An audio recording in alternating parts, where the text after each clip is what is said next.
Alright. Ngayon naman po ay samahan niyo po ako dito sa Lime Ridge Mall. Ito po ang mall dito sa Hamilton.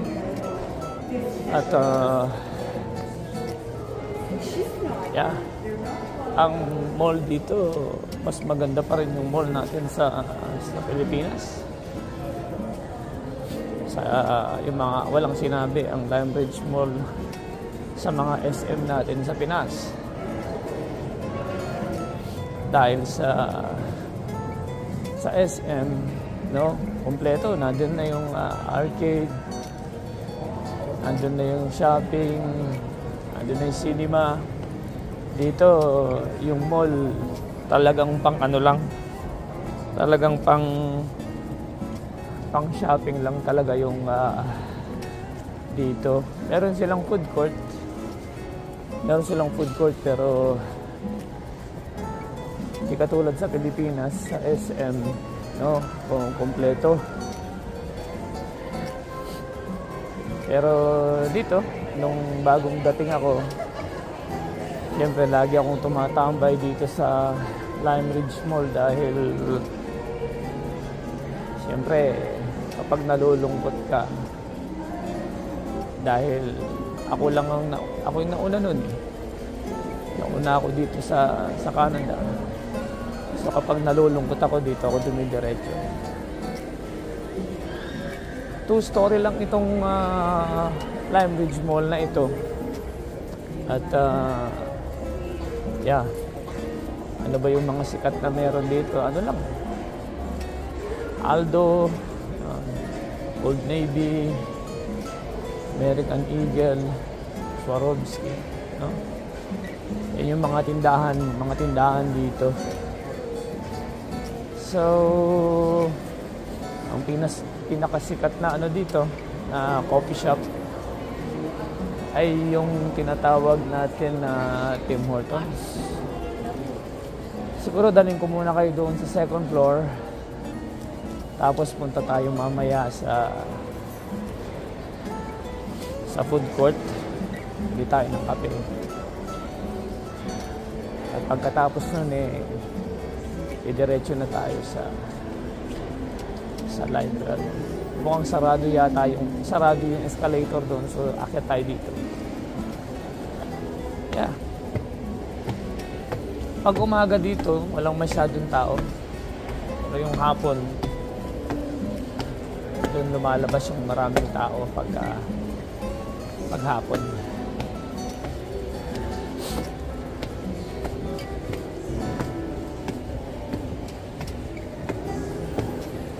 Second floor.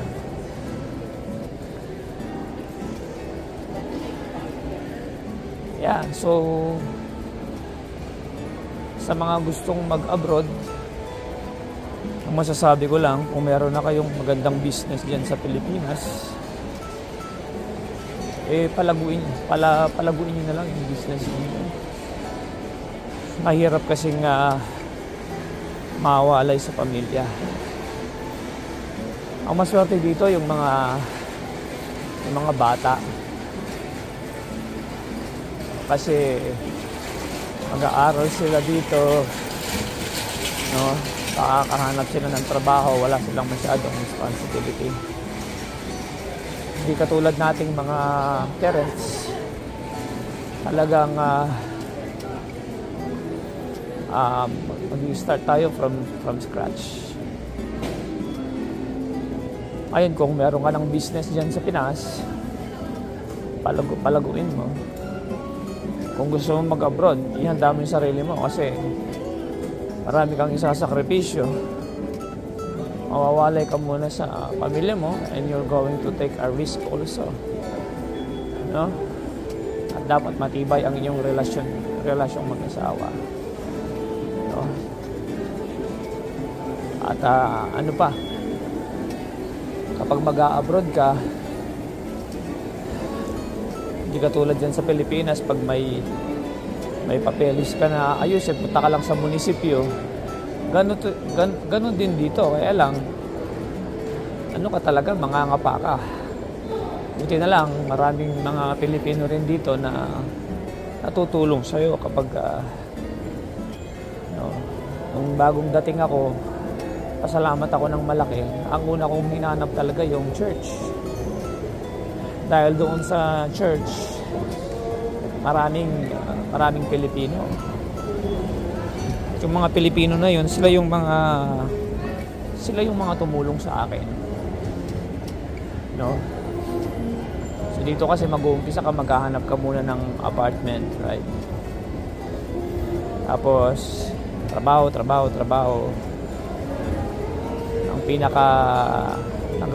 Ang pinaka nagbigay lang sa akin talaga ng dito ng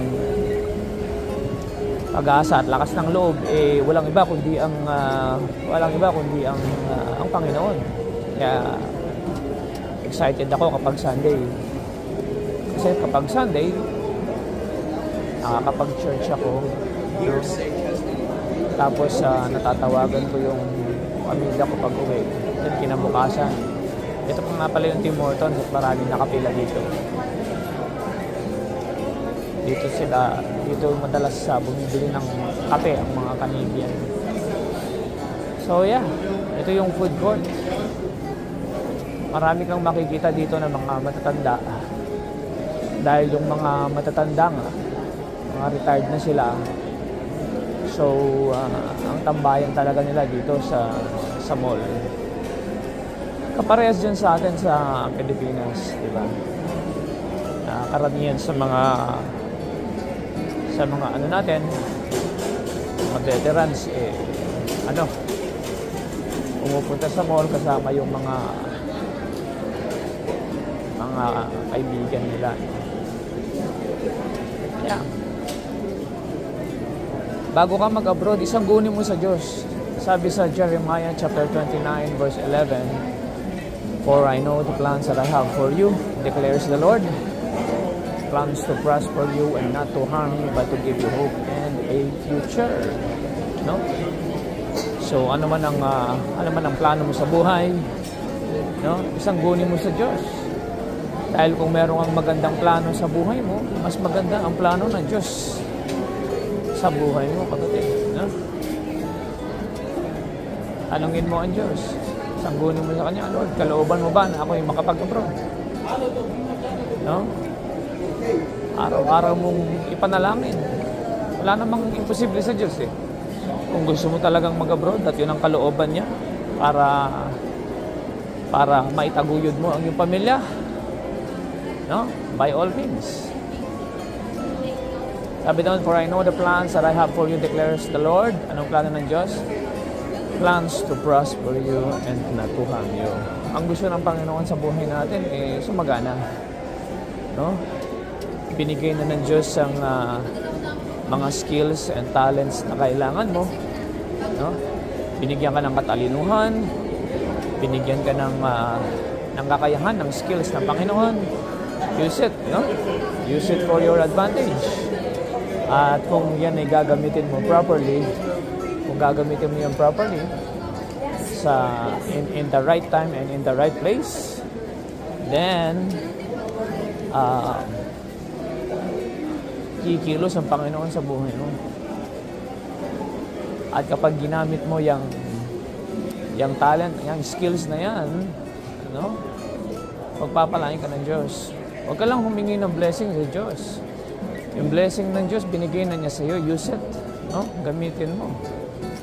Si Haring David ba, naging hari ba siya agad-agad? No. Ginamit niya yung talento niya sa paggamit ng tirador. Yun ang ginamit niya para niya matalo si Goliath. No? So what I'm trying to say basically is that kung itatago mo lang yung mga talento mo, yung mga skills mo na pinagkaloob na ng Diyos sa'yo, then you're missing out. Yung blessing that you're supposed to be experiencing, ikaw ang nagdi-delay. No? Kumbaga, bago ka makabuo ng bahay, gamitin mo yung mga raw materials. Kailangan mo ng mga materials. No? kahoy, bakal. No?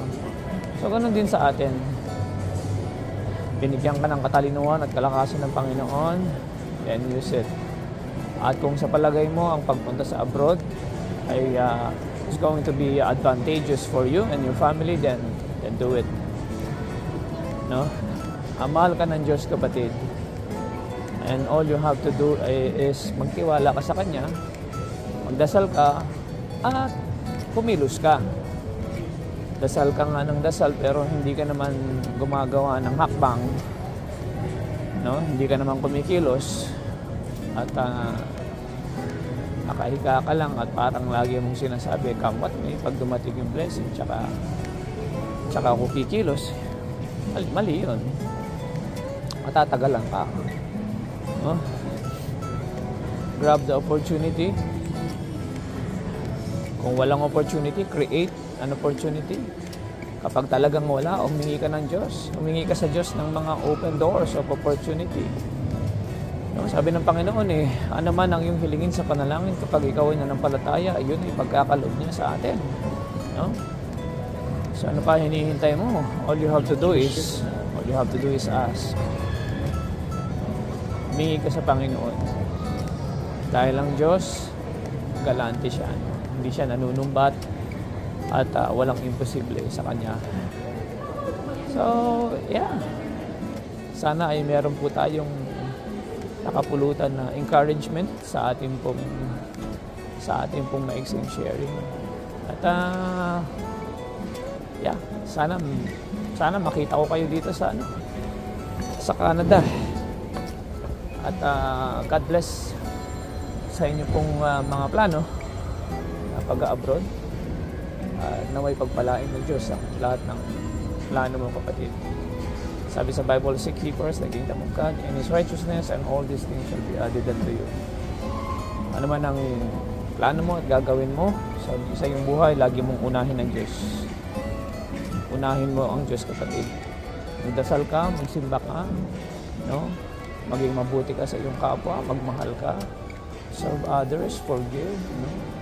And be an encouragement to others. At lagi mong itinataas ang Diyos sa buhay mo, makikita mo ang pagpapala ng Diyos sa iyo, kapatid ko. Mag-iingat po kayo and God bless.